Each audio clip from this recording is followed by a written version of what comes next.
সারাদিন পরিবারের যত্ন নিতে গিয়ে নিজের যত্ন নেওয়া হয় না। সামনে রয়েছে পুজো, পুরো মুখে ট্যান পড়ে গিয়েছে, পার্লারে গিয়ে ফেসিয়াল করার মতো সময় নেই, তাহলে বলবো বাড়িতে বসে করে নিন মাত্র 4টি স্টেপের ডিটেন ফেসিয়াল।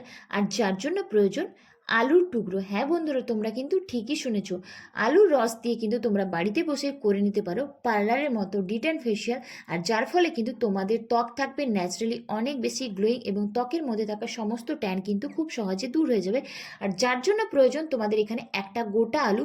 সেই আলুটাকে তোমরা প্রথমে খুব ভালোভাবে ছুলে নিয়ে সেটাকে পরিষ্কার করে নেবে, আর সেটার থেকে তোমাদেরকে এখানে 4টে টুকরো করে নিতে হবে, কারণ এই ফেসিয়ালটার জন্য তোমাদের 4টে টুকরো প্রয়োজন। তো চলো বন্ধুরা, পুরো ভিডিওটা দেখতে থাকো।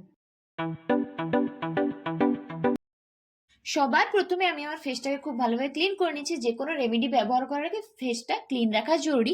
তারপর আলুর 4টে টুকরোর মধ্যে আমি এখানে একটা টুকরো নিয়েছি, আর চামচ দিয়ে আমি আলুর টুকরোটার মাঝ বরাবর ছিলে নিচে। তার সঙ্গে ব্যবহার করব আমি নারকেল তেল। তারপরে আলুর টুকরো নারকেল তেল দিয়ে আমি আমার পুরো মুখটাকে হালকা হাতে 3 থেকে 4 মিনিট খুব ভালোভাবে ম্যাসাজ করে নেব। তারপর ম্যাসাজ করার পর ওপরের এক্সট্রা অয়েলটাকে আমি এখানে একটা টিস্যু সাহায্যে রিমুভ করে নিলে আমার প্রথম স্টেপ কমপ্লিট।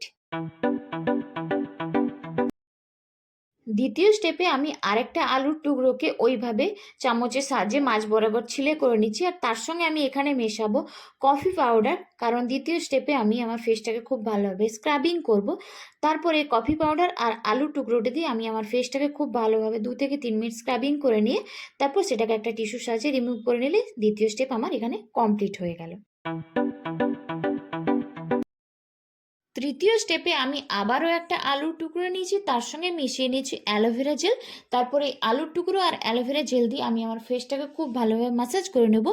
এই স্টেপে এই অ্যালোভেরা জেলটাকে কিন্তু তোমরা ফেসের থেকে আর রিমুভ করবে না, ফেসের মধ্যেই রেখে দেবে। তার সঙ্গেই কিন্তু তোমাদেরকে চতুর্থ স্টেপটা অ্যাপ্লাই করতে হবে।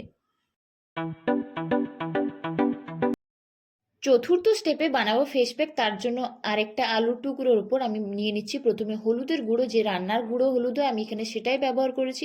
তারপর এর সঙ্গে মেশাচ্ছি অল্প পরিমাণ বেসন, আমরা রান্নায় যে বেসন ব্যবহার করি আমি এখানে সেটাই নিয়েছি। আর তার সঙ্গে মিশিয়ে নিচ্ছি আমি এখানে নারকেল তেল। তারপর এই 3টে মিশ্রণকে খুব ভালোভাবে মিশিয়ে নিয়ে আলুর টুকরোটা দিয়ে আমি আমার মুখটাকে খুব ভালোভাবে ম্যাসাজ করে নিচ্ছি। তারপর এটা আমার মুখের মধ্যে 15 থেকে 20 মিনিট রেখে দেবো। তারপর এটাকে নর্মাল জল দিয়ে ধুয়ে নেব। সপ্তাহে তোমরা একদিন এই রেমেডিটাকে ব্যবহার করে দেখো। যদি তোমরা দিনের বেলায় এই রেমেডিটা ব্যবহার করে থাকো তাহলে অবশ্যই একটা সানস্ক্রিন কিন্তু মেখে নিও। আর যদি তোমরা রাত্রেবেলায় করে থাকো তাহলে অবশ্যই একটা ময়শ্চারাইজার কিন্তু ব্যবহার করো। আর রেমেডিটা তোমরা অবশ্যই ট্রাই করে দেখো, এবং ভিডিওটা কেমন লাগলো সেটা নিচে অবশ্যই কমেন্টস করে জানিও। তো চলো বন্ধুরা, আজকের মতো এইটুকুই। আবারও চলে আসবো নতুন কোনো ভিডিও নিয়ে। ততক্ষণের জন্য সকলে খুব ভালো থেকো, সুস্থ থেকো, সকলকে অনেক ভালো।